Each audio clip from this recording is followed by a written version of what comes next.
Hello, ladies and gentlemen. Welcome to episode 614 of the DrunkNerds podcast. I'm host as always. I'm Tyler, and joining me we have the man, the myth, the legend himself, Sir Colonel Gables. What's up, buddy?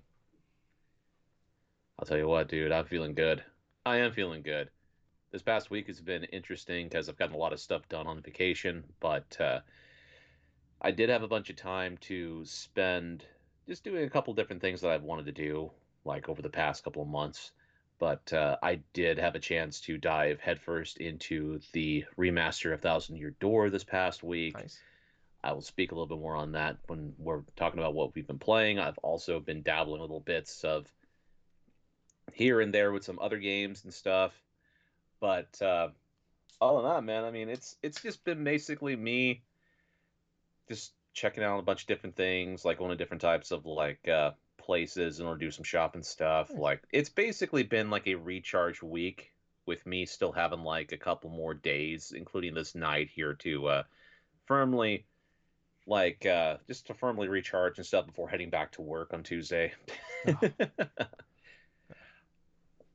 But other than that, though, I'm actually pretty much ready to speak about this state of play that we okay. have.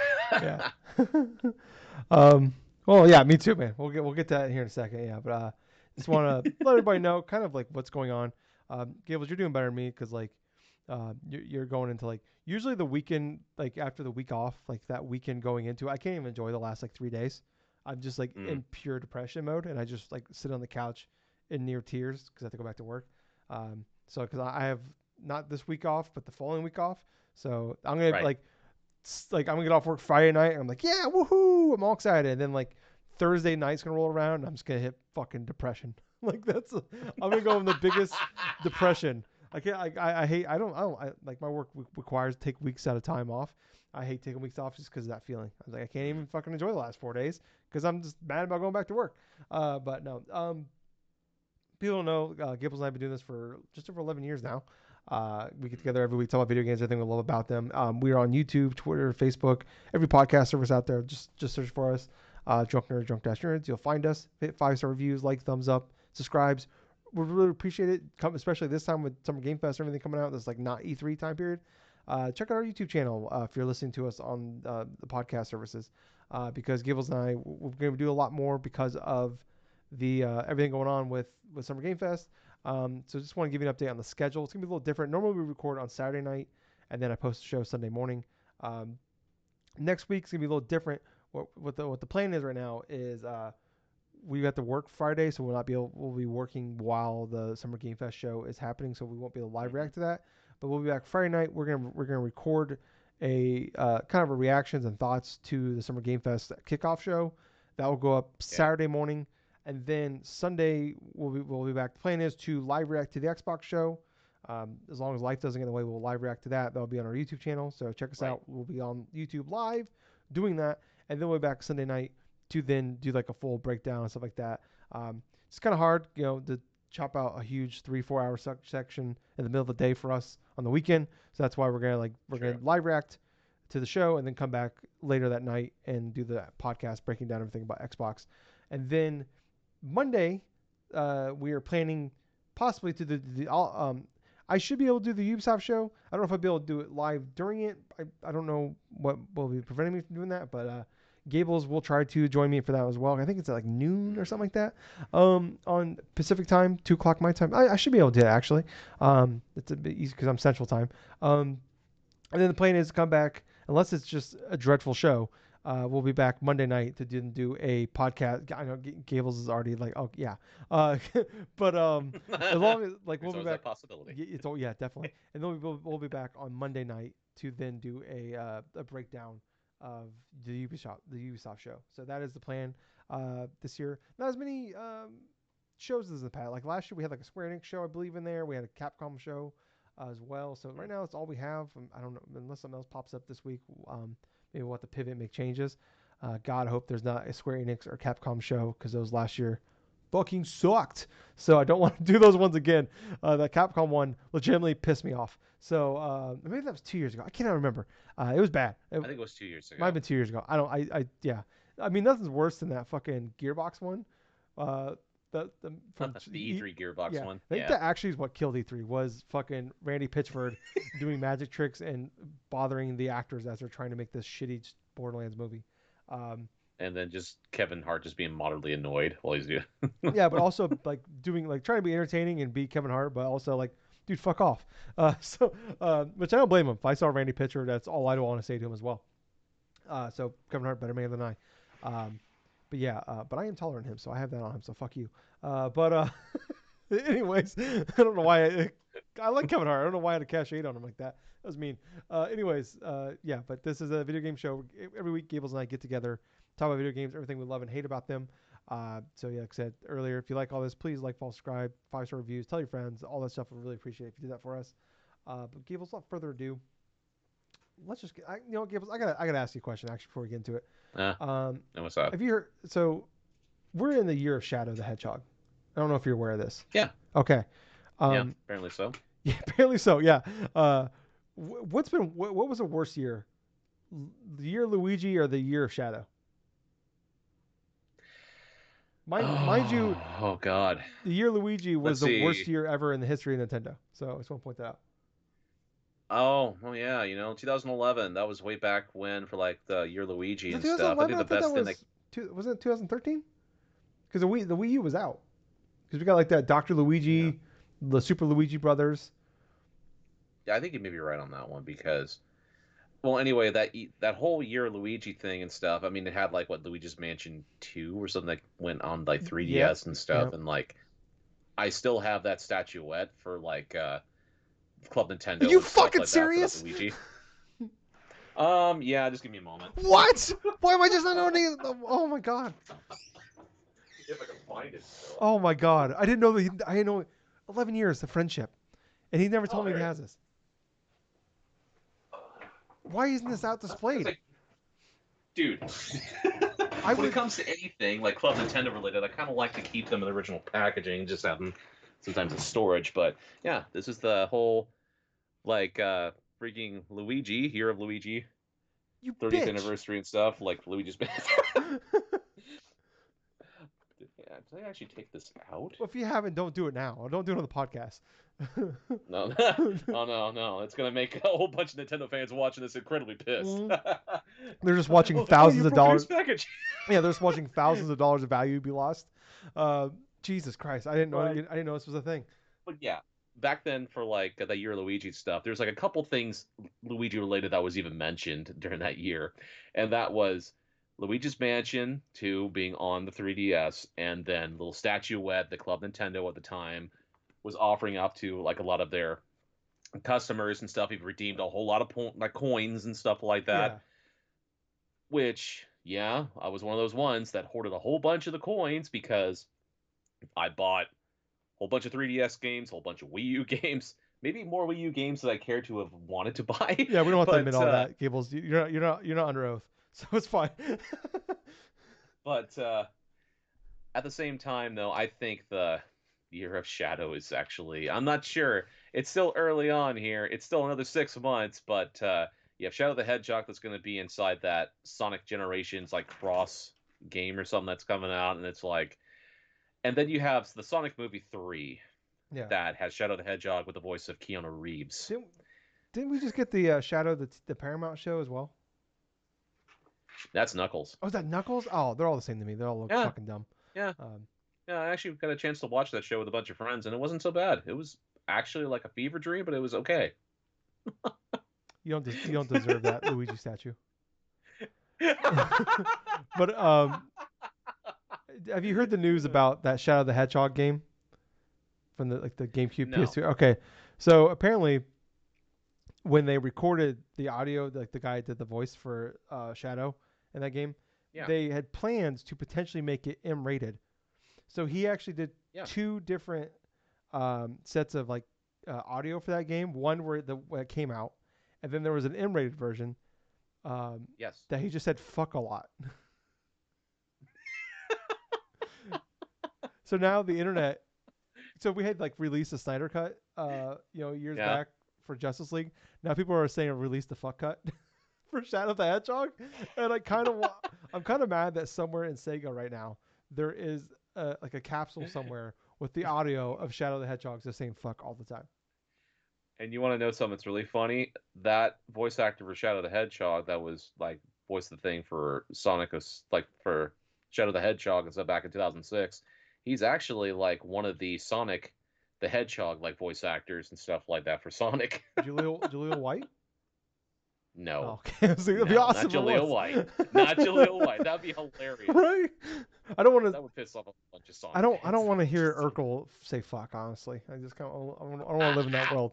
I just want Urkel to be the PG Urkel that I know and love. That's no good. Yeah.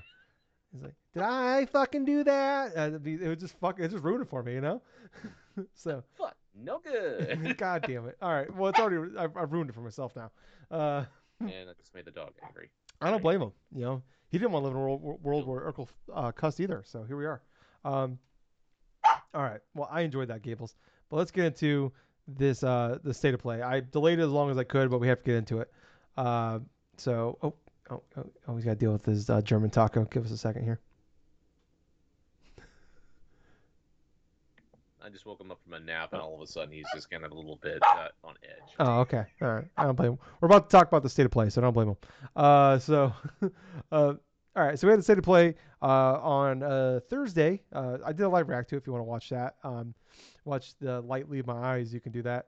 But yeah, so there's a lot of hubbub going around. We knew there was some sort of PlayStation thing coming. We did a prediction thing show last week, but we kind of were like, we didn't know what it was, so we kind of were hedging our bets as far as like, if it's showcase, this is what I expect. Excuse me, if it's state of play, this is what I expect. We kind of, the only thing we really knew was going to be there was Concord, and we got Concord.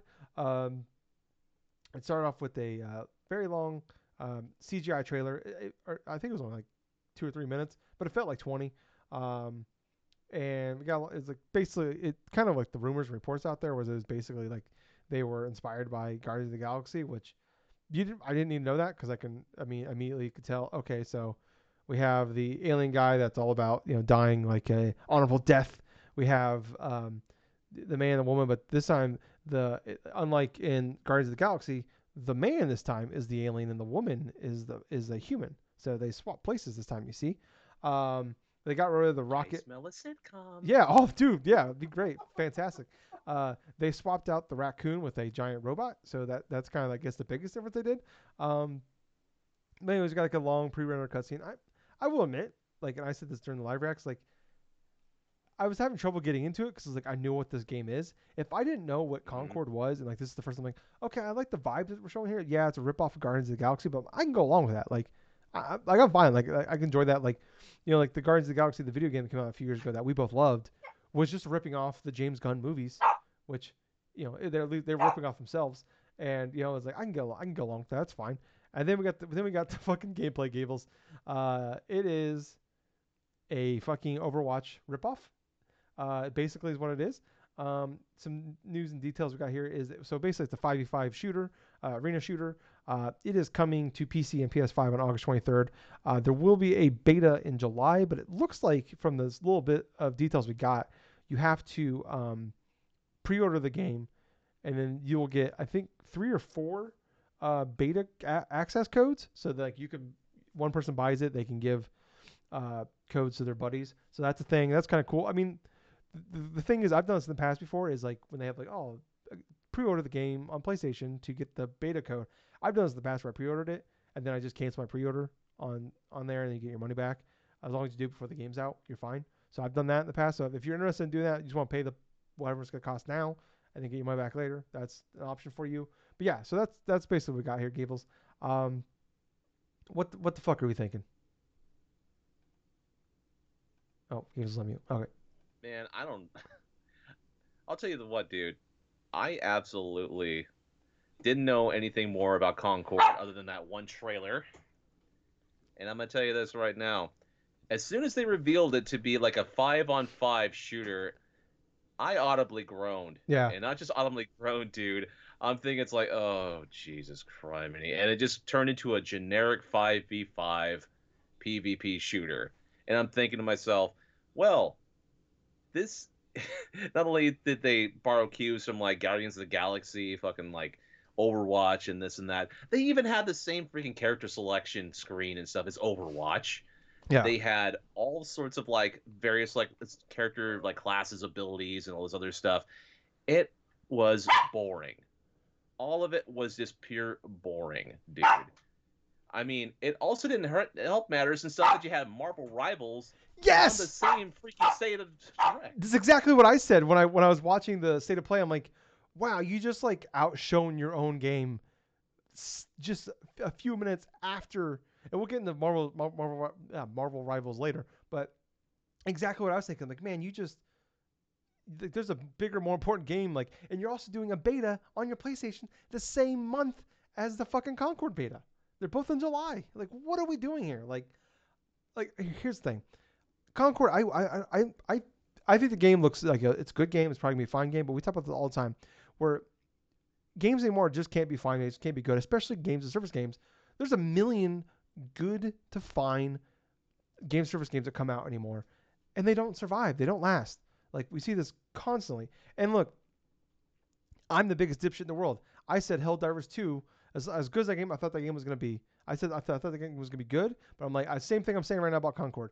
I'm like, that game's gonna be dead in 3 months, and here I am, fucking egg all over my face, bug juice all over my fucking face. And that game's like, it's one of my favorite games of the year now, and that game ain't going anywhere. It's one Well, of the to be fair, Tyler, I mean that's what a lot of people felt about Helldivers 2. I felt the same way, where it's like I thought that it was going to be a like a like a live service game that was not going to last more than like maybe a couple of months at most mm, and stuff. And yeah, we were wrong about that, but at the same time, when it comes to this game Concord, I think we're pretty much on the point with this thing. It's not going to last more than a few months because the game itself is generic, looks boring, and it just borrows too many elements and stuff of games we've already played. yeah, So it's like yeah. what makes this thing stands out more so than say like an Overwatch or something, or even being outshone by Marvel Rivals for God's sake. Yeah, no, that's a great point. Yeah, like because like it's Helldivers too. When you look at it, it's its own thing. It's an extraction shooter, so I mean, there's a million of those I know, but like at least this one, like it's so different than pretty much any other extraction shooter out there that we've seen. Also, with like they're basically just doing the Starship Trooper gimmick, which is fantastic. Also helps like the way they're the social, the way they're like using that game has been fantastic. So there is a there's a chance for this game. I'm not sure I'm trying to say like 100% this game's fucked, like because it's easy to say it's gonna be fucked because 9 out of the 10 that come out are just fucked a few months later. I wouldn't be shocked if a game comes out and it's like, hey, we have 2 million players or whatever in the opening months. Uh, I think another key point here is we don't have a price point. I don't believe it goes up for pre-order until next week, um, but we don't have a price point, and that's another thing. There's a price point. We have to pay to play this game. Like it's something we're talking about here. Overwatch 2 is free to play, and it's struggling right now. Overwatch 2 is struggling right now. Obviously, it was a lot of years of uh, shit, work to do with like just stop updating the game to work on Overwatch 2, all the mixed messaging, all then like we canceled a bunch of shit. We basically like killed Overwatch to make you play Overwatch 2. A lot of they drove a lot of people off to get to this point where Overwatch 2 is in the place it's in. But then you look at like Marvel Rivals, like another game that it's same vein of this, where it's like that's got a much bigger chance to be free to play. Like you're in a tough market. Like even if it's $40, like that's hard. Like it's easy to get your buddies to play games like when they're free and you already own them, or they're at least like yeah, Helldivers 2 is $40, but it's 40. It's cheaper. It's fine. Like it's also this thing that stands on its own 2 feet. And this, like you said, Gables, it looks generic. The characters, like the character screen, it looks like every fucking generic games of service screen I've ever seen with all the colors and everything like that. Like I think the game looks, like I said, I think the game looks good. I think when you play the when you like, if we get the chance to play this game, I think we're all gonna say, yeah, the game's fine. It plays really well. I wouldn't even be shocked to say it's great. But the problem is like it doesn't mean anything anymore. Especially like I said, you need a community being on both consoles, being on PC and PS5 at launch. That's smart. That's what we have to do. But man, I don't know. Then they're saying they're gonna have weekly cinematics that are in CG. I'm sure they probably gonna have a bunch already like ready to go, but they're gonna have weekly ones. I wouldn't be shocked though if like 6 months from now, or 3 months from now, whenever they start running out of those, they just stop doing those, or like they like make them smaller, or they make like they kind of like every 3 months now we're gonna have one. Um, like and because it's like especially when this is a arena shooter, uh, it we don't like what do I care about story? It's like we care if like people that care about Overwatch stories because it's fucking Blizzard and they're like the best at that shit. Like I've always said, like to me, Blizzard and Bungie are like the two best at making these CGI fucking trailers, especially for these multiplayer games where like I don't know what the fuck's happening, but at least like I like what I'm seeing here, and like like like they make characters that you care about on the Blizzard side of things. So I don't know, like I hope to be wrong. I'm not rooting against this game. I don't really root against. I don't think I've ever rooted against a game, except for Sonic. Uh, but then I'm gonna take that to the grave with me. But yeah, it's just man, it's just we keep talking about like we've been talking about for 2 years now since Jim Ryan started talking about like we have 12 games service games in development. It's like oh boy, Right. and like they announced this like right when like kind of like the backlash to games as a service became like I would say probably 2022 was really when like I feel like the backlash began to like we're tired of every game being games as a service. Like it's great to have games that constantly get updates and we keep going back to and have new things to do. That's great. Well, That's yeah, the absolutely. thing. Like if you would have told me like I said this when Division was first shown off, I'm like this is like the game I dreamed of as a kid. It's a game I can just keep going back to. And there's more shit coming, and it's like like Ubisoft once again fucked us all, Gables. It's all goes back to Ubisoft. But it's like man, it's like the problem is like every game does it now. It's like man, you already have, and on top of that, how many games and service games can you have under, as one publisher, one developer, not developer, one publisher? Like, how can you manage all these? Like, I, I'm happy. Like I said this in the live react, where like I'm happy that um, they hired a studio Firewalk. They basically this is what they bought them for is to make this game. I'm happy that they're doing it, and this isn't being wasted on like a Sony Santa Monica or Naughty Dog, or we know Naughty Dog was making one of these, but like it or like uh, the Horizon Studio. I'm blanking on their names. Um, Gorilla. Like I'm happy like they're Yeah, or really. Insomniac. Like I know Insomniac was making a Spider-Man game service game. Actually, kind of cool. But um, I'm happy that, like they're not making these generic ass looking fucking arena shooters, and Mm. it's these side studios that they bought in to do it instead. Because it'd be a bigger bummer if it was one of like their top tier studios were making this. That's like you like one of your best studios wasted all this time on this. Like that would be a major disappointment. So I guess it's like that's like the one thing I can find. Like, well, no offense to Firewalk, and like I'm sure they're a bunch of great workers and they're trying their best here. Um, but I'm like I'm happy you guys are the one. I guess if someone's got to take a bullet. I guess I'm glad it's them. But I don't know. I feel shitty for saying that, but that's kind of the way I feel on it. Anything else on this one, Gables? Last thing I'll say is this is one of these games I think is going to be dead on arrival. That's I don't want to be negative in regards to any type of new games, like new experiments and stuff that Sony may want to come out with, but at the same time, I can recognize for what it is and it looks like it's dead on arrival. Yeah, yeah. Like I said, I think if we're in October, November, we're fucking way wrong, and this thing sold 7 million copies. And like, hey, Hey, I'll be happy to say that. I I want to be wrong like I was with Helldivers 2, and now I actually have fucking Helldivers 2. Yeah, yeah. Like, I hope to be wrong and be playing this thing, fucking Labor Day weekend, the week after rolls around, and we're all playing it, having a great fucking time. I hope that's the case. I just, um, yeah, man, what a bummer. What a bummer. I feel bad. I almost feel bad because I'm sure that team, that team sees all that shit, and it's just gotta be Oh, devastating. Like the absolutely. excitement of like revealing your next game, and everybody's just like shitting on it. And like I said, I think the game's gonna be good. I don't think the game doesn't look bad. The game looks fine. People like that are like bigger into shooters and light service games are saying, hey, everything in here looks good. Just do how many people have, the joke is always like these game service games are like it's like a second job to keep up with them. So it's like Absolutely. how many second jobs can we have when they're already playing a bunch of other lives? Like you expect people to stop playing Helldivers 2 to play this game? I don't think so. Um, it does suck too. Like Concord right now, the on PlayStation on their YouTube channel, the reveal trailer is sitting at a 18% like to dislike ratio. So out of the likes and dislikes, only 18% are thumbs ups. So um, Well, you can tell how tired the gaming population is in general for these types of shooters. yeah, yeah. So next up here is one we can just gloss over real quick here. God of War Ragnarok is coming to PC on September 19th. It's my Mm. mom's birthday, so um, I wonder if my mom, who's never played a video game her entire life, would be upset or happy if I bought this for her birthday. She probably would be kind of upset without Yeah, even you she only think has an about it. I she mean, only has an iPad. She could barely use it, so I don't know if she'd like that. I like 7 years ago, I changed her background to Mewtwo, and she still hasn't changed it because she doesn't know how. So oh my it's really God. funny. Yep. It's really funny, Gables. It's so funny. Every time I see it, I gotta help her with something. Every time I see it, I just laugh. Like no joke, it's been like 7 years now. It's just yeah. Anyways, uh, Dynasty Warriors Origins was announced. It's coming next year. So Omega Force is back. This is like the 90th thousandth Dynasty Warriors game here. Some of the details we got here depict the chaos of the Three Kingdoms for the first time in the Dynasty Warrior franchise.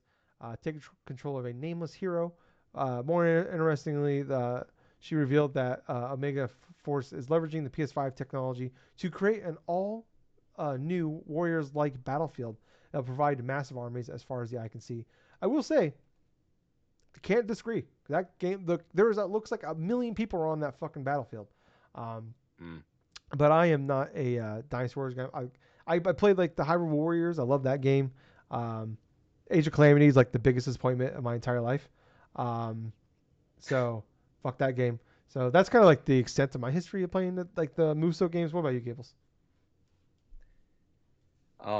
Let's see. I think these type of games work better like with different themes and different licensed property. I mean, when they were working with Nintendo, I mean, they did have some good Muso style games, like the Legend of Zelda ones, plus like the Fire Emblem ones I was played that one also too. another one Forgot as about that. well. Yeah. Um, for Dynasty Warriors in general, I've never played a game out of that series. And as a result, this trailer, it was fine in terms of looking. Like, obviously the looks are there and stuff. They're running a whole bunch of different like NPCs, like all these different types of like fighters in the field all at once and stuff. I was like, oh hey, it's fine, but you pretty much know what you're getting yourself into when you're playing a Muso game, and it's going to be a lot of action, a lot of like go from one point to another and stuff. And for me, it just seemed kind of boring, Yeah. dull. Yeah. I mean, I think visually it looks nice. My thing was like, go from Hyrule Warriors to like I played the Fire Emblem one when it got was on Switch, I believe. Um, Hmm. and I played for a little bit, but it's just like I'm not a Fire Emblem guy, so I didn't like. Hyrule Warriors was great because it was like a like almost like a love letter. It's like, hey, this like we're just gonna throw everybody in here. It's gonna be crazy. It's gonna be awesome, and it was. Yeah. But then it's like going from that to then going to like Age of Calamity, where it's like it's just a million times bigger, and it's like 100 hours. Also, it ran like dog shit, and they misled everybody with the story of that fucking thing. That piece of fucking shit. Fuck you. You know what? I take it back. I think I hate Age of Calamity more than I hate Sonic. And I mean I fucking hate Sonic. So that tells you something right there. Anyways, um yeah, that was so they're gigantic. They take like 1,000 fucking hours. I remember oh god, what's it? The Completionist. He did like Yeah. the Switch version came out. They had like all the DLC and everything on it, and it took him over 1,000 Uh-huh. hours to complete that game. So it's just kind of it's just a lot. But I don't know. Next up, Gables. This game, Infinity Nikki. This I think fucking I think I had a stroke sometime during this fucking trailer. So this is a open world RPG. Former Zelda director Kentaro Naga is attached to Huh. the project in some way. Um, Hmm. is described as an open world dress up adventure. Infinity Nikki will see a titular character arrive on the continent of Mirrorland along with her friend Momo. It's like a little cat thing. She will travel to various nations, each with a different history and culture to explore. In addition, Nikki will encounter a ton of adorable creatures. When I looked at this, I'm like, okay. I was like, okay, this looks like someone like made like a anime Princess Peach Showtime game, and then like Hmm. also it's a dress up game. Also it's a cozy farming simulator game. Also there's a cat. It's also a photography game. And then in the background they're just playing Jump Up Superstar from fucking Mario Odyssey for some odd reason. So I'm like, what the fuck is happening right now? I don't know. From what I understand, this is like I believe this is like a really popular uh like gotcha game, mobile game. So they're just kind of blowing out Oh, into makes a sense. RPG, but also it looks like an RPG, a JRPG that was made where you only play as the healer. So that's kind of my initial thoughts. What about you, Gables? Well, definitely not for me. I mean, it's aimed more towards like younger gamers in that regards, obviously. Or for like just for the ones that are more interested in that type of style of stuff, you know. But as far as like aiming towards a lot of like the general gamers like you or I or something, no, this did not hit at all. This pretty much kind of like left a sour taste, sort of. Yeah, man, I was just blown away by the trailer. I'm like, good for you for just ripping off Jump Up Superstars, um, trying to just go up against Nintendo like that on a PlayStation show of all things. Next up here, where winds meet. This is like one of the two back-to-back fucking Souls-like games we got here. This was actually, I guess, revealed last year at Gamescom. I totally don't remember this game. Um, I don't either. I believe is this the one? Now I'm mixing up the two. There was two out here. There was one where I'm just gonna pull up the trailer for myself here. There It's not Phantom Brave, that's for sure. no, that's the problem. Gables is like there.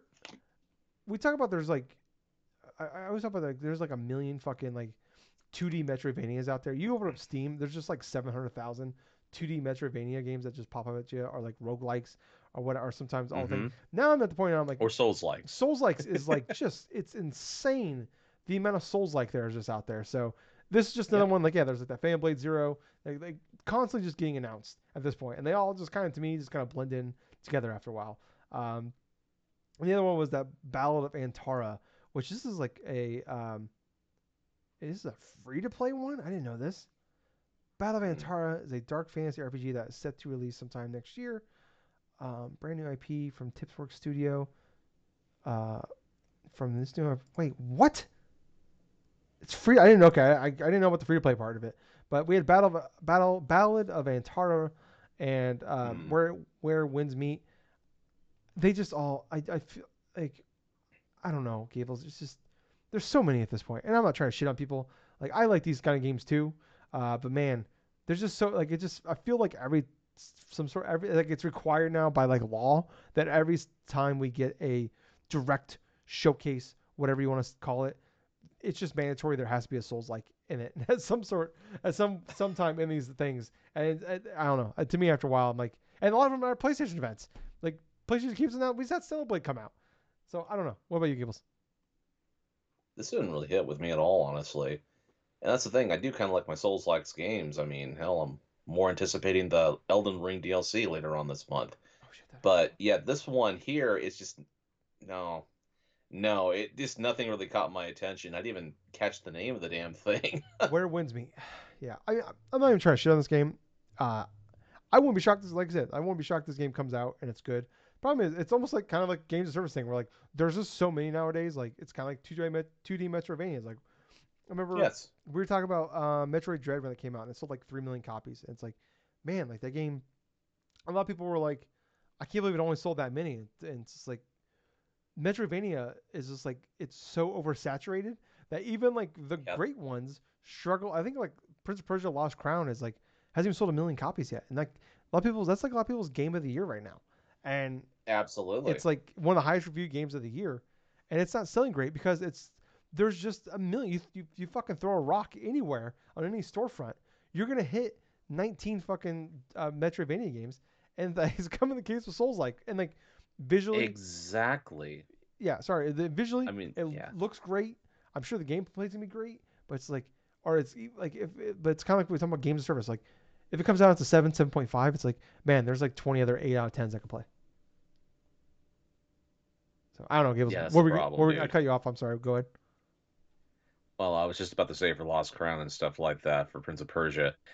Yeah, that game is the definition of turn hidden gem because that thing, even with the whole act like that, it kind of reminds me similar to other games in the past, say like an Okami or this or that, to where you have these critically acclaimed scores. It's like it's getting all these nines, tens, and stuff, but it barely sells because of either lack of publicity or just more of lack of interest because of oversaturation of a specific market. Yeah. In Okami during the time, there was a lot of action adventure style, and people were kind of hesitant to try that because it's also sort of similar to Legend of Zelda. But on top of but in something different, you know, for the Lost Crown and stuff, like you just touched upon, there's so many different type of Metroidvania style of games to where when you have the truly great ones that tend to come out like every few and far between that do stand out, they're not going to get readily as bought because of two type of stigmas, especially with like say a Ubisoft game, and that's just a thing. It's put out by Ubisoft. A lot of gamers don't trust that company because of a lot of their monetary, like microtransactions and their live service style of games that are fairly egregious in some aspects. But for second, this is a Prince of Persia game. Prince of Persia, that series in and of itself hasn't had a game release in quite a long while, even before Lost Crown. Hmm. And the thing about it is like some people were kind of hesitant because of the look and also the aesthetic of it. But it wasn't until really people got the chance to play the demo of it like earlier this year for all Well, the different it was consoles like at Summer Game stuff. Fest Yeah. last year. It was like everybody's like, it was like everybody played it. Was like this is one of the best games they played at Summer Game Fest. It was a lot of people's game of the show. But at the same time, if it's not hitting like at least 500,000 or something like that in terms of sales, I mean, it's great, that it had all those acclaim and all the accolades and stuff, but commercially speaking, it's not selling up to where the type of standard and stuff Yeah, is, it's Ubisoft's Hi-Fi so it's Rush. kind of, yeah. Yes, exactly. This is this year's Hi-Fi Rush. Yeah, I mean, yeah, you have like this critically acclaimed hit you've been waiting for Ubisoft to have for a long time, and it's just like it kind of comes out, and I don't know. I mean, and like I said, Metroidvania is already kind of a niche kind of market, and and I think Souls like to a certain extent is like I mean, a lot of games now use a lot of that same style, but I don't know. I think like it helps too. Like your like Stellar Blade helps out because it stands out. It's different. Like it's not like all of them. Yes. Like a lot of them that come out like these Souls like games come out. They just kind of like try to take the art style and the design of the From Software games, and they just kind of like that's what kind of I think what kind of loses me a little bit. Like oh, this just looks like just like they're trying to do it their own like a knockoff version of like an Elden Ring or a knockoff version of Bloodborne or something like that. It's like or like or like Lies P like that was a great one too. I mean I know that's more like Bloodborne. I think that's what people liked actually because it played more like Bloodborne than the other ones typically play more like Dark Souls. So I don't know. I'm like I said, I'm not trying to show the game. I think they're gonna be good. They'll probably be fine. I wouldn't be shocked by that, but I don't know. I mean I think when it comes to Souls like you can be better than that. So I mean, even in general, like I talk about all the time, like with video games, is like you're not just fighting with other video games, you're fighting people's times. You're fighting TikTok, YouTube, Netflix, Hmm. Paramount, Peacock, cable television, sports, news, everything. So nowadays the fight is everything, not just other video games. So um, next up here, Gables, the arbitrary. I swear to God, we're still pushing PSVR 2. I swear. Um, section here we had Skydance's Behemoth. So it just looks like every other fucking like Skyrim knockoff VR game. And then there's an Alien Rogue Incursion that's also coming. So the Behemoth game is coming in October. The Alien Rogue game is supposed to come out sometime this year. Both of these will also be coming out on MetaQuest and Steam VR as well. So Mm-hmm. Gables. So a few months ago, I did the official funeral for E3. Is it? Are we getting to the point yet where I could do the funeral for PlayStation VR? I think we're fairly close, All right. Tyler. I feel at the very least it's on life support. Um, and my hand's Hmm. getting really close to that plug. So I'm telling you right now, man. Like my hands are on the like I'm like they're just kind of wiggling over there. Like, ooh, do I pull it? Oh, there's a little spike there in the brainwave. Maybe hold off for a little bit. Okay. So I think by the end of the year, Gables, I will be doing. I think typically we get like another state of play in September. I think in September, based off if we get that state of play, I might be pulling that plug there. So I'll let you know, guys. We'll do another. I'll pull up the music and I'll get the. I'll get out my good button up and we'll do a funeral. Um, so next up here, what song should I rip off next time? Because last time I did Gangster's Paradise. I'll think of it. I'll think of it. It'll come to me eventually. Um, next up here, we talked about already Marvel Rivals. Um, so something about this game I didn't realize this game is coming out until next year. But they had a beta for PC, I believe, in May or April, and people loved it. Yep. And yeah, now like we didn't know, so we knew before this is coming to mobile and PC. Now it's officially coming to PlayStation 5. We don't know about Xbox or Switch yet. Switch 2 maybe. Um, but yeah, it's coming now. We know it's coming to PlayStation 5. There's that closed beta in July. I don't know if there's like I don't believe they said anything whether or not we have to do to get into that beta. Like maybe it's an open beta or if like you gotta sign up for something. But yeah, I mean there's beta coming. I think the game once again, I think the game looks good, looks fine. People are seeing love what they played the beta.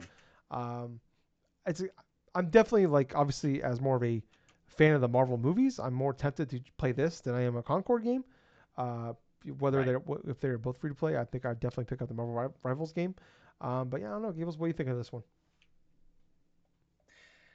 Eh, Yeah, I said that I would probably initially just play a little bit of Marvel Rivals, but at the same point, dude, it's like I'm not really too interested in like PvP shooters like the 5v5 stuff or anything like that. I'm more like doing a lot of like group activities and stuff.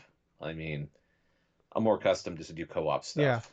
yeah. I'm definitely with you. I'm more of the PVE guy, but I think at the very least I'll check it out. Like I mean, we both went through a Overwatch phase, but that was like 7 8 years ago at this point. Yeah. So um, Yep. yeah, I don't know. Like I'd be down to check it out just because like I'm a fan of the IPs more than anything. Then like I'm excited to play that game, but I don't know. I mean, I think if this does actually feel like a rare time where you look at like a games and service game and like that could be a big hit, you know. Um, so we'll have to wait and see. Next up here, Until Dawn. They announced this last year, but we did get a trailer here with some gameplay. That is coming in fall of 2024. I'm going to assume that's probably like an October release date. It just makes sense to be a Halloween game. It's coming to PS5 and PC. It's a Unreal 5 engine game. Um, you know, I will say this: like the big reason I think they're doing this is because they did. There is a Until Dawn game movie that's like in development, so I think that's the main reason why this is happening. Um, my new favorite thing that PlayStation is doing though is like we're just gonna keep remaking the most random ass fucking games before we make a Bloodborne 60 frames per second mode, and I'm kind of here for it. I want to like how deep into the Duffy do we have to get of PlayStation games that are on like the PS4, late PS3 launch area before we get the Bloodborne update? That's what I want to know. Like, do we get Infamous Second Son before we get Bloodborne? Like, that's what I want to know. Oh, that would be I hysterical. would The fucking one of the love it. more lesser, the one of the more freaking weirdest type of things to do. Yeah, I could expect Sony to do that. That's just the problem with Yeah, it. But I don't know. Like, look, oh, I love Until Dawn. I'm a huge Supermassive fan. I buy all their games and play them all. I love them all. Um, like I talked about, like I think it was last week I was talking about like that. There's that Horizon Zero Dawn remake that's in development. Um, and I get why why they're doing it because they're making all these movies and TV shows. They want to have the big thing. It's the big thing we said when the Fallout TV show came out. Is like, man, like imagine if you had like a Fallout game that came out like around the time of the show, how big that would be right now. And it's like PlayStation, like you can knock what they're doing, but it's like financially, I get it. I get why they're doing it. It's smart. It makes sense. Putting this out, especially it's been over 11 years now. No, no, it hasn't. I think it's been 10 years now. I think it was 2014 or 15 this game would come out. But like I said, I get what they're doing. They want to put on a new console. They want to make it look nice and pretty, and they're gonna put right. basically this. I think they probably is like it's the main reason probably doing is also get this on PC as well. Um, like based off if it comes out and it's like a $40 game, I'm definitely gonna buy this one day one and play it because I love Until Dawn so much. I love the Supermassive games. I'll definitely play it. But if it's like a $70 game, I'll wait for a sale. But like if it's like 40 50 bucks, I'll be down. I'll be there to play it. But yeah, man, I'm reading this article here. There's a lot of typos in this article, right? In this like one paragraph that's bothering me as I'm talking. And it's really throwing me off. But anyways, I know you're not the Supermassive guy, but I mean, what are your opinions on this one? My opinions on it. Well, it looks all right. I mean, the graphical things look like they've done a all right job in terms of like upscaling things. They did kind of look weird in some places that I've noticed, but at the same point, I think that for those that haven't yet jumped into like Until Dawn and stuff, they'll be in for a treat. But for those of us that are just kind of like, okay, well, we have our copies and stuff like that, I don't think this is worth a double dip. Yeah, yeah. I think this is more so for the new people than it is for people like us. But I Yeah. mean, maybe like I almost said the Supermassive fanboys. Does that work? The big fans of Supermassive games, like me, like Uh-huh. I'll buy it for sure. But like, yeah, I don't feel like people that like it was a moment for them, or like yeah, people like that just not interested, or that already own it. It's like why would I do it now? Especially because that game looked fantastic, and I wouldn't be shocked. Like I own that game. I I almost want to boot it up, just look at it and like to see because like that game. I mean, that game looked fantastic back then, so I'm kind of curious what it looks like now. Um, I'm even more curious that if that game comes out for PS5 like this fall and stuff, that if we have our copies like digital or physical and stuff of like the Until Dawn or something, whether that's going to be something we have to pay for additional upgrade or if it's like going to be a, that's a good point. a Yeah, I didn't free think about that. update. Yeah, like or yeah, like I wouldn't if it was only they did like a $10 upgrade thing. I would be totally down for that. But um, Okay. I gladly for me personally, like like I said, I'm willing to pay 40, $50 for this thing. Like if it comes out and it's yeah only $10 upgrade, I'm sure. But I think because they're using a whole different engine and like this is like completely, I'm gonna assume it's kind of like the Last of Us Part One remake where they put in a different engine and everything like that. This isn't just like a up-res version. Kind of like what like Ghost of Tsushima and Last of Us Part Two and stuff like were. I'm gonna bet we're gonna be this that will not be the case for. There will not be an upgrade thing for us. Um, Next up here, Path of Exile 2. It's coming early access late 2024. Is this the first early access game to come to the PlayStation other than Fortnite? I don't think it's the first, but I'm not entirely sure, Okay, Tyler. because I know that's part of the reason why like Powerwall didn't come to Xbox or come to PlayStation because of like early access. But I don't know. It's kind of interesting. I wonder if they're like kind of loosening the purse strings on that and like they probably just see the money that like hey like Powerworld sold like 30 million copies or whatever, and on Xbox and put on Steam. So probably like we want some of that money. So I don't know. This is not a game for me. People that are huge fan, I heard from what I understand, this is like people that love Diablo want a more of a hardcore version of Diablo. Path of Exile is that for people. So um, Hmm. I'm not a Diablo guy, so I don't foresee that being a thing for me. What about you? Yeah, kind of the same thing with me. I mean, it's good for some of the hardcore fans of those type of RPGs, but I've never really had an interest in Path of Exile. Yeah. Next up here, Silent Hill 2 remake. We got a release date October 8th. Um, This is obviously Konami is publishing it. Bloober Team is developing it. We got a new trailer here. So some of the stuff we've seen is like we got more combat for this one. A lot of combat in this one again. They like kind of we got the updated visuals of like the characters because like I think it was last year or maybe a year and a half ago we saw like a trailer for this and like people were not happy about the looks of the characters, so they like all right we'll change them. And I like the fact that we just that the main character you play as in this game. I don't know his name. I don't know. I'm not a Silent Hill guy, but James Sunderland. Sunderland. Okay. Um, he looks just like Leon. And my I did a live react to this thing like I mentioned, and my buddy, best friend Justin, commented on that. He's like, this guy just looks like a rip off Leon. And I told him it looks like Leon if he quit the day after the events of Resident Evil 2, and now he's a middle aged father. That's what when I saw him. That's what he looks like to me. Yeah. Anyways, it's funny because like I said, I'm not a Silent Hill guy. I played the first one way back when I was like a child. When I was way too young to be playing this game on PlayStation One, and too dumb to understand it. I kept running into the fog. But yeah, I've never played two. Everybody seems to be everybody's favorite. I've been kind of like wanting to play it. Like they did the Silent Hill transmission, um, right after the state of play. Uh, it's weird because they keep showing. From what I understand, the Blooper Team even kind of like came out and said something publicly because people were pretty upset about. They keep showing like all the combat in this game, and I guess it's Konami that controls like the advertising for this. So it sounds like Konami is really Oh trying to push this God. as like a, hey, it's like Resident Evil. But I don't know. Like I hope I look I as a fan of Metal Gear, I am rooting for this game to be awesome, not because I care about Silent Hill. Like, if it's great, I'll check it out because I love these style of games. It'd be great because I'd love to have another version of this, especially as like Tango's dead and like so Evil Within 1 and 2 are like some of my favorite games in the last 10 years are dead as well.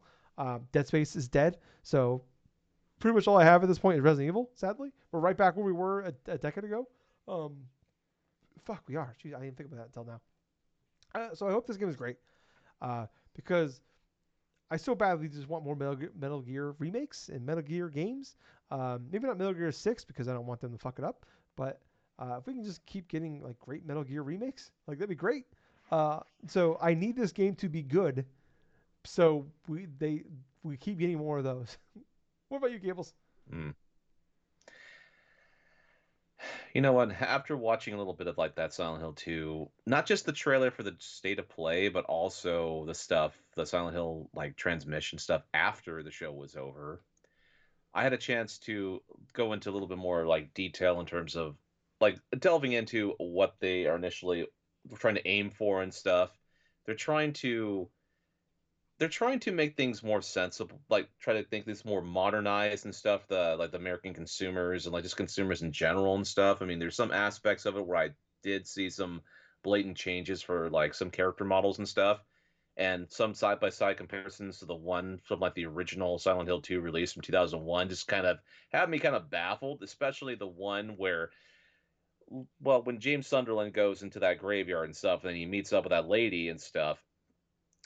Now, story stuff, regardless and stuff, it looks like they're remaining faithful with the actual story from what we have seen so far. My backstory here with like Silent Hill in terms of general, it's like I haven't played any Silent Hill games, but I have seen plenty of Silent Hill 2 be plain, especially when it comes to like the story aspects and stuff, and some bit of Silent Hill 3 as well. They're fairly fascinating, like psychological horror style of games. But yeah, when you see Sutherland go into the graveyard and stuff and just start talking with that one lady, I forget her name is, probably Mary, I think her name Yeah. is, Uh, and her character model looks so much different than opposed to what she was in 2001. Like the one in 2001, you can actually tell, okay, she looks like a lady, she looks kind of feminine, this and stuff. But I literally had to do a double take and almost laughed out loud when I saw her character model because it basically looks like David Duchovny was dressed in drag and stuff and pretty much about to play linebacker because she has this white face, dude, and it's such a masculine looking face. And on top of that, her haircut kind of almost reminds me of like a bowl cut and all this other stuff. I'm like, okay, okay, so we went this route. Now, granted, that barring aside, everything else that I've saw throughout the trailer and also in terms of the transmission stuff, there were aspects of it I really kind of liked. Could care less about the traditional like combat stuff, but it seemed like there were other things that were intact that were fairly interesting. It did give me that sort of thing where, hey, maybe I should look more into the Silent Hill franchise itself, just not just like say with this game, because if this game bombs, I pretty much want to try to see if I can go and play the original Silent Hill 2 yeah. because that one is a classic. That one, I know a lot of gamers that played that franchise, especially that game, and love it fairly much. But if anything, this has gotten me to want to delve back into the original Silent Hill games.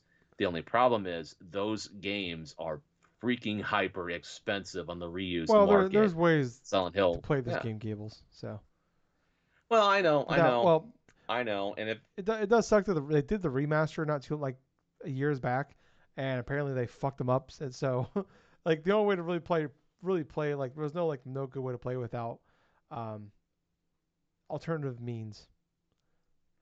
yeah, I get that. I get that, but if ever I come across the original copies for a cheaper price than what they have been offered on eBay and stuff, that's something I could potentially delve into. But at the same point, though, I thought the entirety of Silent Hill 2 was still a thing. There was some jarring stuff, but otherwise it looked all Yeah, right. yeah. I'm just hoping it's not like Alone in the Dark, where we had said that the reboot that came out a couple months ago, and I was like, Mm, I kind of feel the same way about that as I did Alone in the Dark, Silent Hill 2 was like, I was hoping that the game would come out, it'd be good and stuff like that. Apparently, it's mm, doing abysmal sales wise. I think part of that's probably because they didn't really push it too much, and you have like two like no. known actors in this game as well, um, which is pretty shocking. Um, I don't know. I was hoping like I wasn't planning on buying like Alone in the Dark for $70, but I was like, oh man, like if this game does well, and like I was hoping for like 70s review score wise, and like when I see it for Hmm. like 20, $30, I was like, oh fuck yeah, I'm picking that for sure, play it because like, I love these style of games. These are my type of games. Like I said, I'm a gigantic Evil Within fan, huge Tango fan. Here's my high five shirt to prove it. They put all the um, uh, Tango GameWorks stuff on clearance on the Bethesda store, so I had to buy some shit. Um, yeah, I'm Oh, very sad about it. But anyways, as a huge fan of these style of games, like I was hoping, like I said, Lone Dark would be great, especially because, as I said, all these type of games I love are dying. So I'm hoping that Silent Hill 2 will be that because It's a franchise I just glossed over entirely because by the time like I became a huge gamer, that franchise was basically running to the ground by Konami. Big surprise there. Um, Mm. so I'm excited.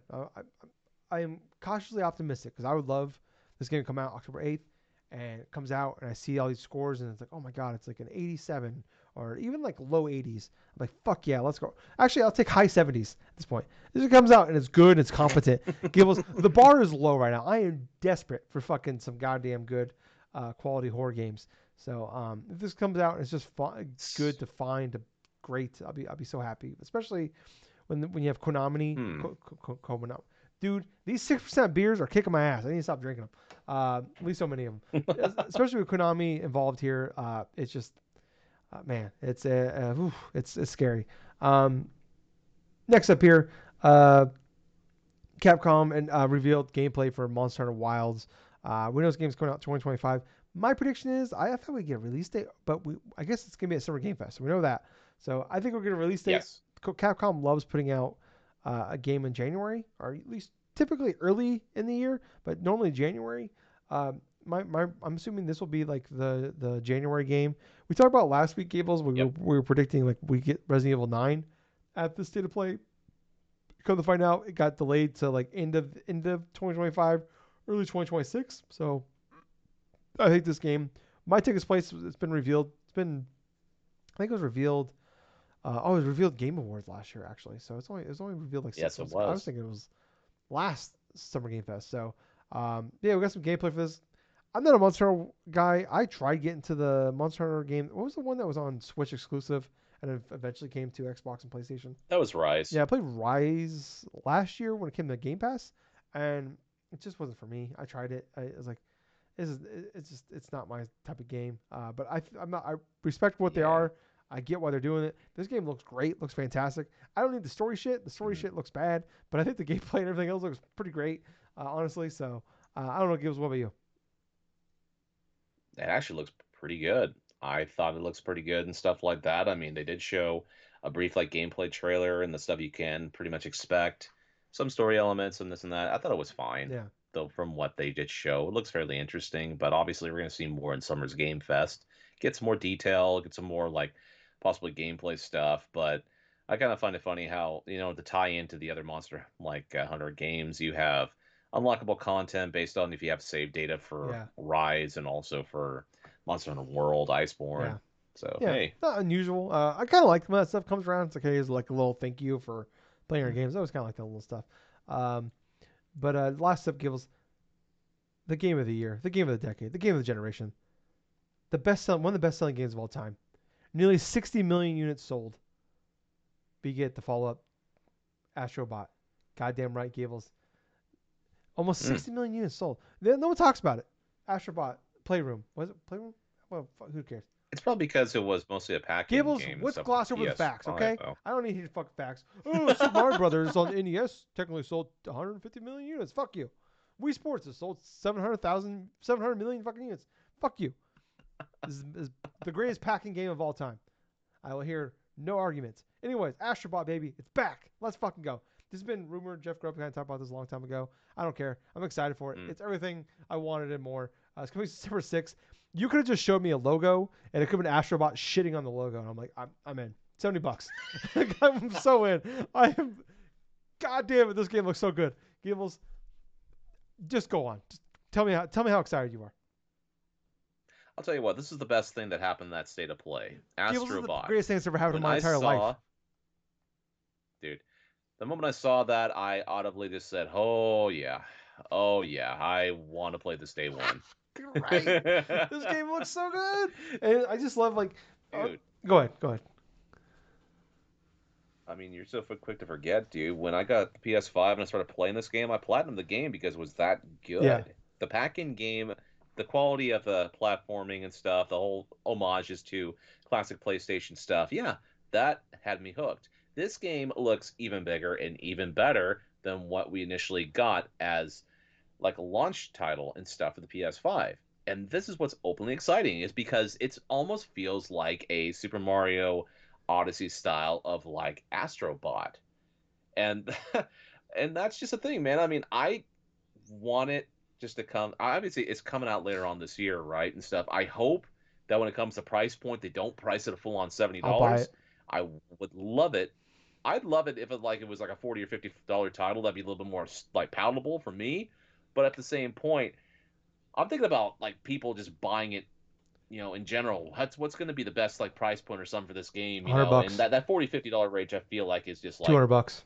it's you have to just figure out What's everyone what else is the too. price of PSVR 2? 50 bucks more than that. $500. 50 bucks more. At 50, I'll buy it. I don't care. I'm all in. Day one, I will get a. Do I get a second job? Do I have to work overtime? I'll do it, Gables. I want this game so goddamn bad. This game looks great, and like I said, it's all like the little homages they do to like PlayStation. Everything like at one point you're dressed as Nathan Drake. You have Aloy, Kratos. They have fucking Team Eco in there, man. They got oh my god. They have Shadow of the Colossus. Yep. If there's a last if I see Trico in this fucking game, I'm gonna fucking cry like a goddamn baby. God, I will guarantee it. I'll be bawling like a goddamn baby if I see fucking Trico in this game. Oh yeah, dude. I mean, there was a whole bunch more like character homages there. You had Parappa the Rapper. Yes, You had like someone from Ape Escape. it's so great. Yeah, man, I just love this game. Like you fly on like a like your ship is a PS5 controller. PS5 Yeah, controller. they People thought people thought when they saw that footage initially, and you see the Astro Boys, oh god, this is the PSVR 2 yeah. game, isn't I it? got really scared at first. I'm like, oh no, this is a PSVR 2 game. It's funny. So we talk about Concord being 8%, 18% thumbs up, thumbs down ratio. This game is a 99% thumbs up, thumbs down ratio. The 1% are pissed. It's The awesome. 1% are pissed off PSVR 2 fans, and I fucking love it. There is a Reddit page that is built just to be pissed off about this game not being on PSVR 2, and I'm here for it. Fuck you guys. This is what you deserve. This. I think, man. Oh, Game of the year. Over 80 levels, 6 galaxies. I hope that I hope that they like when they show all these characters, like they have the Kratos, Aloy, and stuff like that. I hope there's like levels where you actually like kind of like use their abilities in like these certain areas. That'd be awesome if there's like a Nathan Drake section of dude. this game. Oh my god, that'd be so cool. If all of these worlds are like themed after specific character franchises and stuff, like at least one level of it and stuff, and then there's a boss at the end of that thing, and then it's like themed characters from like or themed bosses from like those games. I mean, that would be pretty hilarious. I would be up. I'd be pretty. Let me try that again. It'd be pretty cool if like there's like a Nathan Drake boss battle and it's just the boss battle from Uncharted 2 with the fucking blue stones. Oh man, it'd be great. Uh, I love that. I could do one up on you with that one, dude. What if the fucking boss is like Eddie Oh Raja? my god. or the main antagonist for like Uncharted Oh 3. god. That'd be fucking Really, you could just hilarious. rip on the final boss of every one except for 4, and it would be like it'd be funny. Yeah, four made the most sense. That one I 4 could actually had a good expect boss that battle. For movie. once, they figured out how do we do a final boss, and they finally figured it out there, and then they just stopped making them. So yeah, like oh man, I would be so down for that. Yeah, this game looks, and I just love the music in this game. Everything about this is. I kind of want to go back and replay fucking Astrobot on PS5 here. Um, but yeah, final thoughts on this whole state of play. Like, there's nothing here that was like, oh my god, this looks terrible. It's just like a lot of meh and a lot of okay. I feel like we've seen like a lot of the same type of games over and over again. Really, I mean, taking out my like what I'm interested in, just like looking at it as like objectively as a fan of video games, like the last two things definitely made this show like not like went from like this is pretty bad to like okay, like these last two things definitely saved it because if we didn't have like even if it was just we didn't have one of the last two, it would have been a bad show. I'm going. I'm thinking at the end of this, I'm like at a 6 out of 10. That's kind of my feeling on it. What about you? Okay, so you are obviously a little bit more positive with me because, well, you thought that there were some aspects of it that were, redeemable, this and Astrobot that and redeemed stuff. everything. Redeemed my feeling of living life. I now have to live till September 6th. I have a reason to live, Gables. Yes, I understand that. As far as what I'm thinking and stuff, I think I think most of the state of play was complete Yes. shit, other than Astrobot. Astrobot is what warrants it to me that carried the entire thing, and I would still give it a 5 out of 10. Fuck you, Gables. You fucking asshole. You piece of shit. How a 5 out of That's the 10? thing. The uh, Yes, I would rate because this show fucking a Astrobot takes that entire half of that damn thing. Gables. The other parts of it for everything else felt like No, shit. Gables. Astrobot is an 8 out of 10 by itself, but the rest of the show was a -3. So therefore, it's a fucking 6. Wait a minute. No, 765. Astrobot. So I would be right. Astrobot is a 9 out of 10. The rest of the show was a -3, so therefore it's a 6. Fuck you, Gables. Don't do math at me when I'm drinking. It is 1 in the morning here. I am several beers into this 6% beer. 6.5% beer. Fuck, I'm fucked. It's gonna be a rough day tomorrow. Hashtag Gables is right. No. Hashtag go fuck yourself. All right. God damn it. Subconsciously confirm I was right. No. Astrobot has given everybody a purpose to live to September 6th. Yeah, that's true. Therefore, 9 out of 10. Oh yeah, man, I just want to play that. I need it now. How much would you pay to have that game in your hands right now instead of waiting until September 6th? I'm thinking $200. Mm-hmm. Jesus Christ. $200. If you can play that game today instead of waiting 3 more months. Oh. If I had to pay it for today, I'd probably pay like about $50. Fuck you, man. All right, we're done. Fuck this podcast. I hate this fucking. You would pay $50 to get it 3 months early? Gables, I pay $70 on September 6th. I pay $100 on September 6th. I hate you. You have no understanding of goddamn money. Okay? No understanding of money. I'm really upset with you right now. I'm really upset with you. I don't know how we're gonna continue on this podcast. We're gonna move on, Gables. Let's just go on with playing. We're over an hour in. Jesus Christ, we spent over an hour on that shitty fucking state of play. Like what the fuck? Yeah, but you know what? We had a lot to talk about. We did. And the amount of respect I lost for you on fucking goddamn disrespecting. I don't know why you hate Astrobot so much. Fucking $50 play 3 months early. Fuck you, asshole. All right, let's get into what we've been playing, Gables. We both been playing 1,000 Year Door, right? Let's just get into it. Go ahead and start.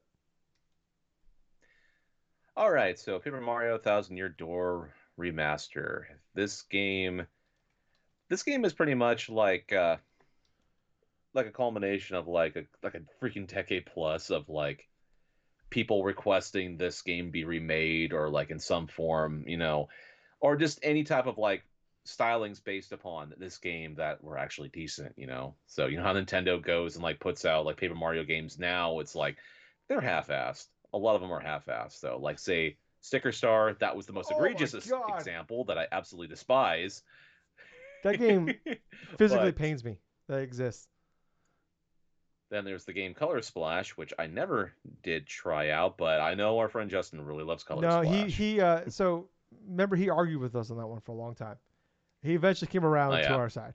So I remember having a discussion with him because he was like, I don't understand why you guys dislike this game. I'm like, just wait, and he finally hit the point where like, yeah, you're right. So yeah, unfortunately, but I know Origami King, they put that one out.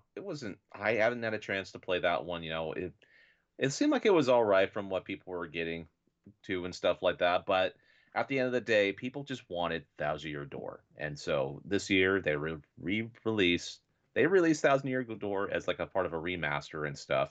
And as a result, though, there's a couple different things about this version. There are some aspects of this game that have been fixed, but they do have a new orchestral score, which it's mostly fine. I like the what? No, dude. I do love the music inside a 1,000 Year Door, and the remix stuff I think is fine. They do have the version and stuff to where if you want to get the original music for 1,000 Year Door, you can actually go to the shop. You can pay to actually change music back and forth, which that's exactly what I've been doing. I love the music of 1,000 Year Door. I'm not saying the new tracks are shit, Tyler. I feel like this entire podcast has just been you trying to make me mad. The disrespect of Astrobot, the simping for Shadow, and now this. Oh, Oh my gosh. So, dude, it just felt nice just to go into Rogueport again. It really did. It felt absolutely awesome. That opening cinematic and stuff, you're talking with Goombella and stuff, and like you see like them in the town square, and all of a sudden you see the flashback where you see these guards just minding their own business with a couple pinatas or something just coming out of yes. nowhere or something like that. Yeah, this is a shakedown. It just Beat beats the the shit out of both of them. God, I can't. The boss sends his regards. Yes. What the fuck, man? I can't believe this game ever existed.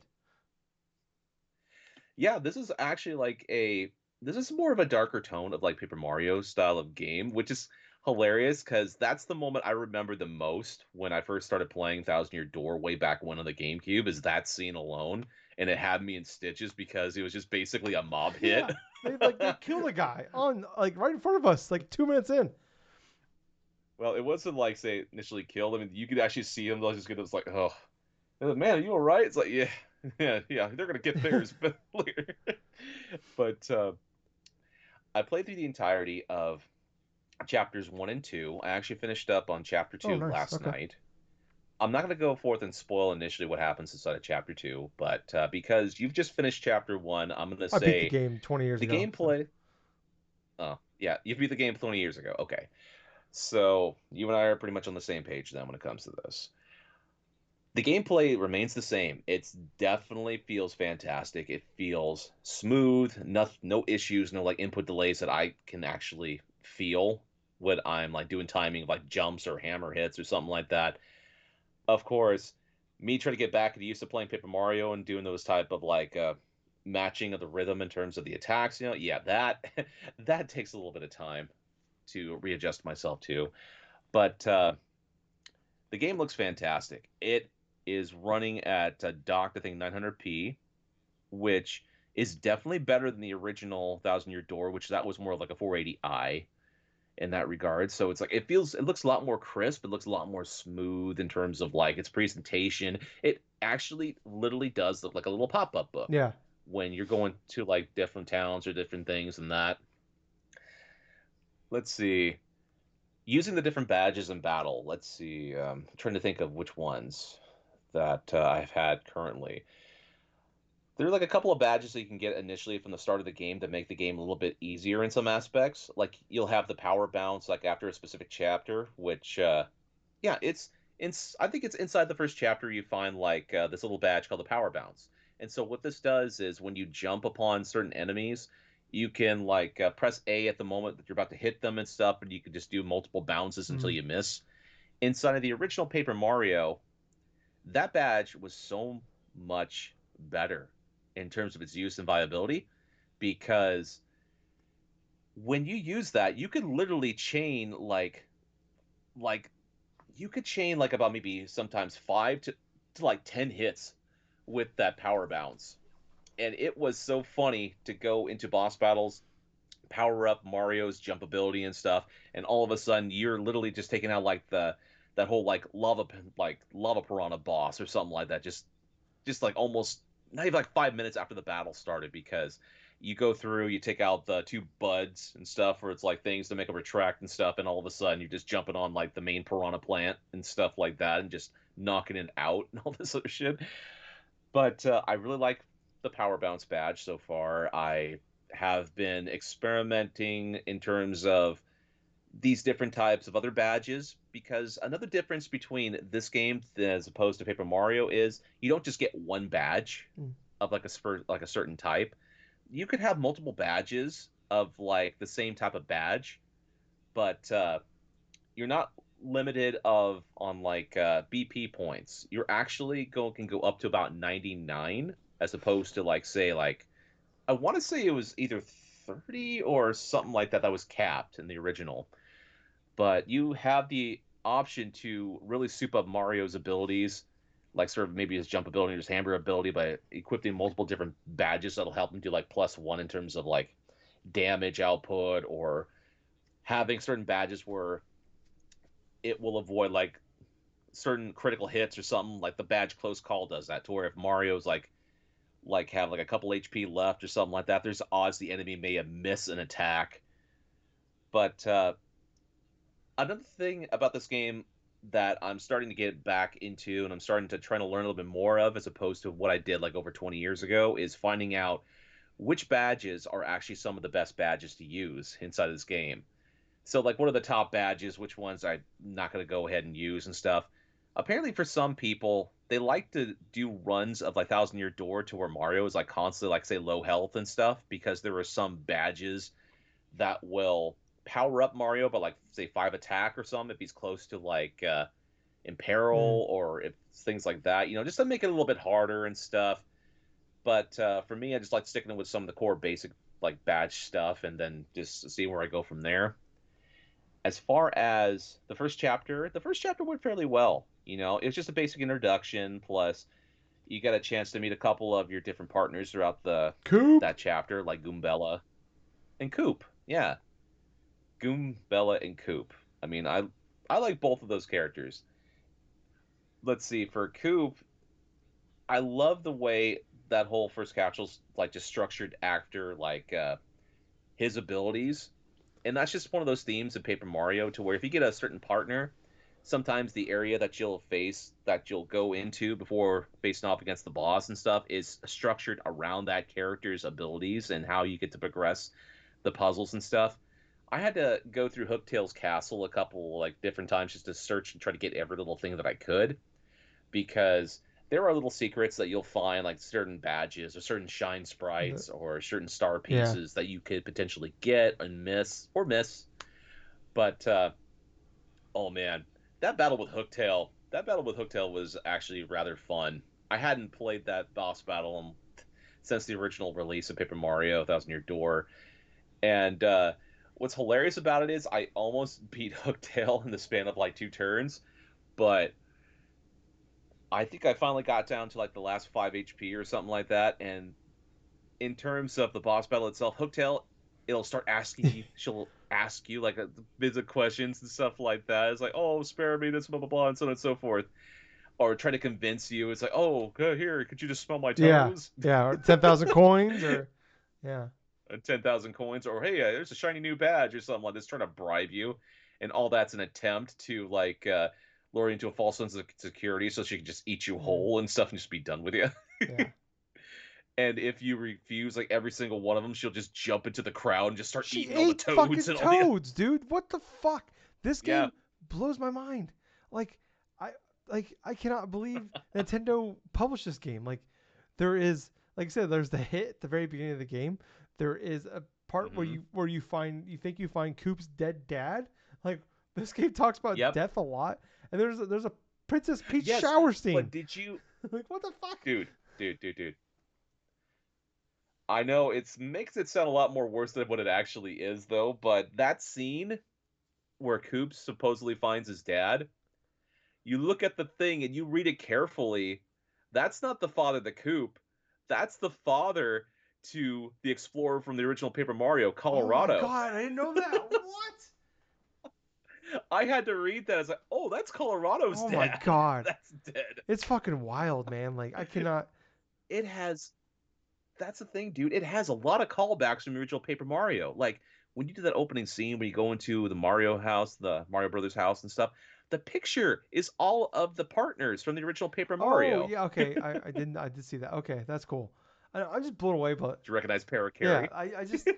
I'm just blown away by like how great like you hear the stories about like because of this game like Miyamoto got really upset about this game, and like that's why like pretty much the Paper Mario games are pretty bad, really bad for like since then because he got really upset about them like using original characters and like focusing so much on the story, and that's why like since then like there's been no like it's just a million toads. They don't there's like very little story in these games. They took all the RPG mechanics out of it and they just kind of bland, boring, nothingless games. And like man, playing this game I know, right? like playing this game is like almost immediately like it's a little slow in the beginning and like much like a lot of RPGs took a couple hours to get going. Once you really get into like the pedal was it pedal meadows or pedal Petalburg. yeah once you get there like the game really like you really get into the groove, like before you get to the town, Pedal Meadows or whatever it is, Yeah. like once you get there, like the game really starts to open up and like you become it balances a lot better of like the combat and the game, like the story and everything like that, and it really gets going and like it's to me it's like I talk about like all the time like I play the Pokemon games more so from nostalgia than anything else. Like I love, it just kind of gives me Yes. like that nice little like cozy feeling inside. Like oh man, like I remember playing these so much and loving them as a kid. And like I haven't felt that kind of feeling for like a game outside of Pokemon until like really playing this now. Like I mentioned like playing this on GameCube 20 years ago. Like probably Mm. about maybe not quite 20 years, but around that. Whenever the game came out, I played it then, and just like I just like get flashbacks to like remember like the house I grew up in, was when I was like a Yep. teenager, and like I used to sit on the floor at the edge of my bed and just lean up against my bed and play my GameCube. I'm like fucking like, which in 2003, 4, 5, whatever it was, my 19-inch television like was gigantic back then, and Mm. just like playing this game and like I Yeah. just get that feeling, and like I actually went back and like I was playing this game today. 'Cause I just got it yesterday. I got my copy. I ordered it from. I got a deal on it, so I got a Play Asia one. So it's from Japan here. So it's actually pretty. It's actually a really cool Mm-hmm. case. It's like all in Japanese and everything. Um, but I just like.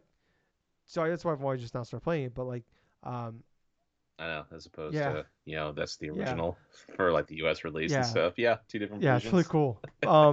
But just give back that flashback, that nice, like I said, like little fuzzy feeling, and like playing this game the first time. And I went back today, and I was like, as I was playing it, I went like how big of a difference is this? I went actually looked up some old GameCube gameplay of this. I started like watching like a little bit like a walkthrough in the beginning of the game, and I was like literally at the same section that I was in playing it today on the Switch, and I got to that section. I'm like, it is. I cannot believe how like different. Like man, this game is just absolutely stunning and gorgeous. Um, It like is. I've always been blown away by the art style of the Paper Mario games, even though I haven't loved the Paper Mario games that come out. Like you said, Sticker Star is like a fucking slap in the face of God. That game ever happened. Everybody in that game should be smited. Uh, but like man, like just I'm blown away by like the art style, especially on the fucking Switch at this point in time. I know it's a remaster of GameCube game, but like I'm blown away by like what they're doing with like their art design and everything like that. Like, man, like it's just it's everything. Like I talked about like last year when Super Mario RPG came out, and I played that like probably 7 or 8 hours or whatever it was of that game. And I talked about like I just got kind of bored of that game, but I never played that game initially. And I talked about a lot where like, man, now I'm really concerned about Thousand Year Door. I'm like, is that game bad? And I just like, or it's like I don't like that style of game anymore, and it's just I'm like looking at Mm-hmm. nostalgia, and yeah, definitely there's nostalgia here me playing this game, but like I think that like the writing is really really good. Like this, it's like you Yeah. go back and like it's something like just like the shit like the things they talk about, things they go into, like Nintendo would never do this now. Like I'm blown away that like No, I'm absolutely so not. happy that Miyamoto is so focused on like theme parks and movies that they were able to like remake this game while he wasn't paying attention, and we got this game now. Like I hope that like this game was like he didn't know this game was happening until they announced it during the direct last year. He's like, wait, what? We're doing this? Like, what? He's probably mad somewhere. I hope that happened because I hope that like the Paper Mario games like they come out and they'll just sell fairly well, like and they can be as shitty as Sticker Star. Um, but I hope that like Nintendo sees the kind of feedback and like the review scores and everything like that. Like this game's like Oh, and they absolutely. see like hey like man like because those other ones did not like they reviewed fine, but I know like most of their sports game review fine and they just keep making them because they know they sell. But hopefully like they see this and like man like there is like if you guys do a really great job with like these Paper Mario games and like yeah there's probably never gonna be another Mario RPG like but like like this is a franchise they care about because they keep making one per console like they keep like they see this as a key franchise but I'm like man like if they look at this, they see like the feedback to this game, how excited people are for this. It's like, man, maybe we should go back to doing more like this. Focus on like have a great story, great cast characters, do something more with like this world and like create like characters that base off of characters that we already have. You know, like Yeah. man, like this could be like a top tier. Like I'm not saying it's 3D Mario, it's not Splatoon, it's not Zelda, but man, like this could be like if Mm. that's your S tier, this could be like a really great A tier franchise for Nintendo. If they just like keep like we Absolutely. see what Nintendo could do when they like take care and they care about a franchise, how great those can be. If they can just take care and care about this franchise, like not like close to the par of that, like man, it'd be so great. And like I said, like this is something that we've wanted for so long, and like it kind of like it's great, and it kind of sucks at the same time that like it took a 1,000 year door to get that feeling back. But I mean, that's kind of my thoughts so far on it after 5 hours with this game. But I'm so happy. I'm really really happy. Oh man. Did you when you were like investigating in terms of like the whole pedal that pedal meadow and stuff like that, that town and stuff with all the Koopas, my question to you, Tyler, is like, did you look inside of every single little house? Because it's like there is one house in like particular where you go and you see this one Koopa's house and he has like all of these freaking homages or like almost an entire collection of shrine of just Princess Peach. And the funniest part about that, dude, it's like this dude, he has so much stuff of Princess Peach or something like that. He's just kind of like a freaking collector or something in terms of like hey, it's like don't touch this, don't touch this. Oh no, don't touch this. It's like this is my Princess collection. And what's hilarious about it is I I purposely go through and I press save on the save block because I wonder what it's gonna happen if I do this. I go to his house, I started hitting every I freaking do the button in same his thing. house and Yeah, stuff. And he doesn't do anything. It just it everyone's like he's jumps. just like Yeah, freaking yeah. out. There's like one person I talked to in that Petalburg town where like they sorry my AirPods died, so I had to walk away for a second. But there was one person I talked to where they started talking about, oh, I've been playing the Game Boy Advance SP. I've been playing a game called Fire Emblem. Like Yep. that's Yep. fucking awesome. Like, this is great. I love this. Yeah, they I left love the that fact that in. they just kept that in. That's so cool. Oh, I know that freaking homage to that. Okay, so what I will say though is for the next chapter though, the character that you do get with you and stuff, the basic attack for this character is kind of a little bit harder for me to go forward and use, only because the person's attack, you have to aim with the analog Mm, stick into like a circle or something like that. I mean, before you just hold the stick or something like that until something flashes, like three, two, one, and then all of a sudden you time it just right, or it's like you hit a button press just right. No, that's when you gotta drag the control stick to the enemy itself. And the worst thing about that is like sometimes the reticle will just go up and down a little bit, like on the enemy characters. So if you just drag it a little bit too far to the left, a little too far to the right, it will mm, miss completely an attack. And that's how that character, that was one of the biggest frustrations for me, is because I had enemies beat and I kept missing attacks because this one character could not hit the broadside of a barn because I had to freaking be precise inside of one aspect. But another perk though is the character that you do get for chapter 2 and stuff has a fantastic ability that you can use when you're grinding on different enemies to accumulate star okay. points.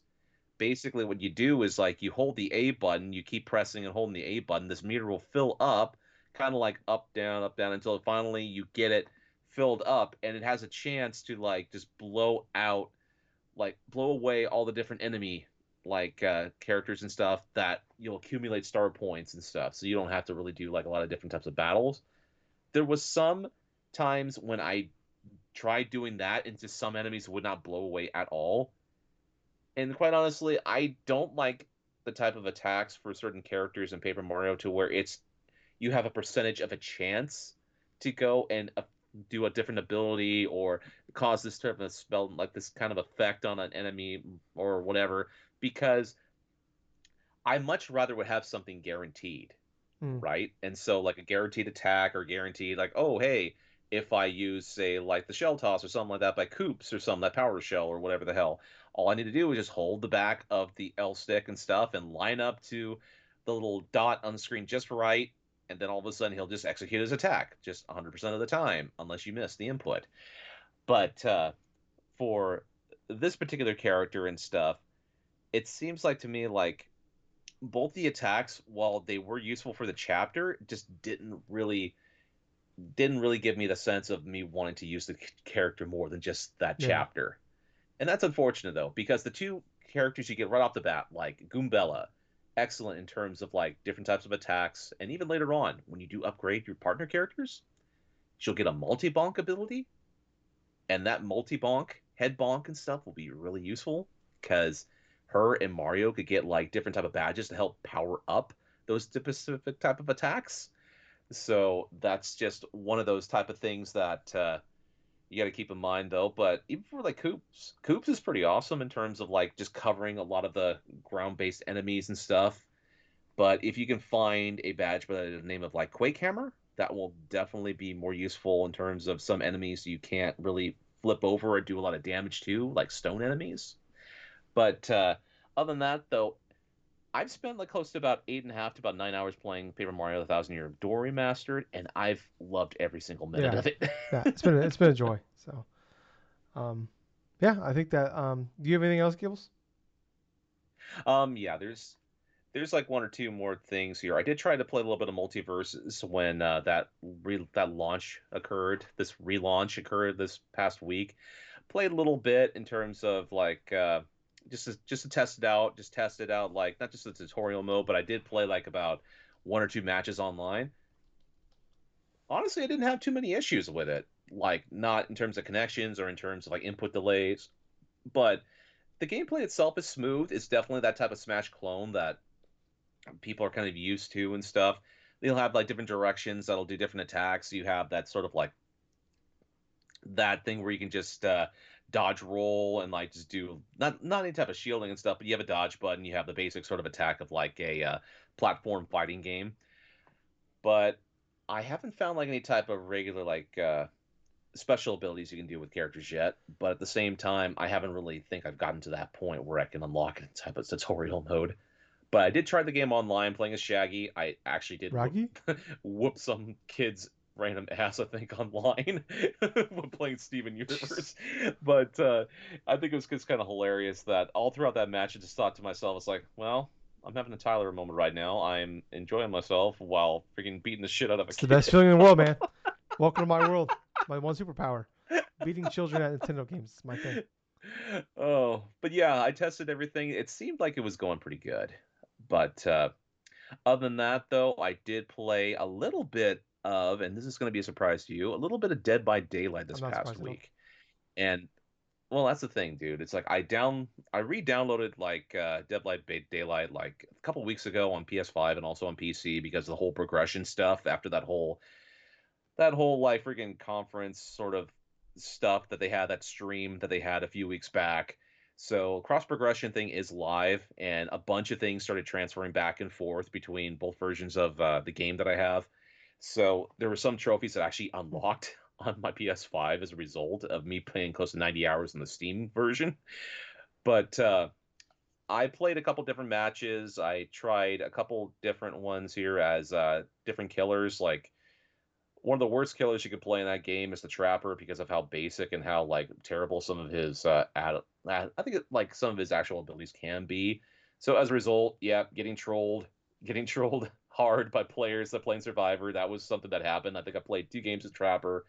Then I tried playing like about 3 games as the Wraith, or what my friends used to call him back in the day, call him Bing Bong, because basically he's a character that he can cloak himself.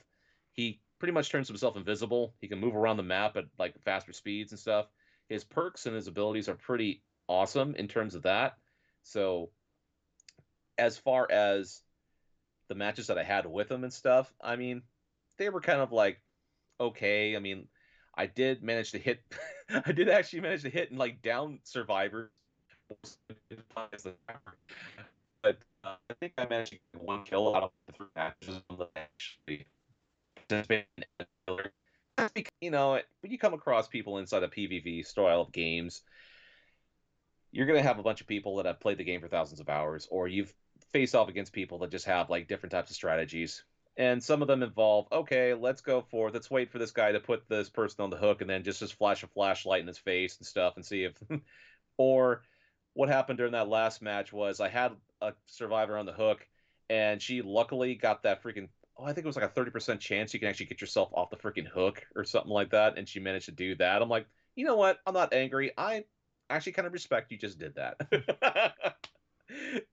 But I ended that game where all the three survivors exited out of one side and stuff like that. I had downed the fourth member or something like that, and so she was just the person was just crawling into a bush or something like that. I could not hear where this person was. The time was running out. I finally find her corpse and stuff, and I just finally found her, and I just hung her on the freaking hook and stuff, and that match was pretty much over. So yeah, that was one kill for that. Other than that, though, I had been still playing Pokemon Red, the Charmander run. The Charmander run now is over 5 hours so far. I'm over level 52, I think I want to say, with Charmander, and I have gotten 4 badges. I'm in Saffron City. I'm inside the the Splishco building.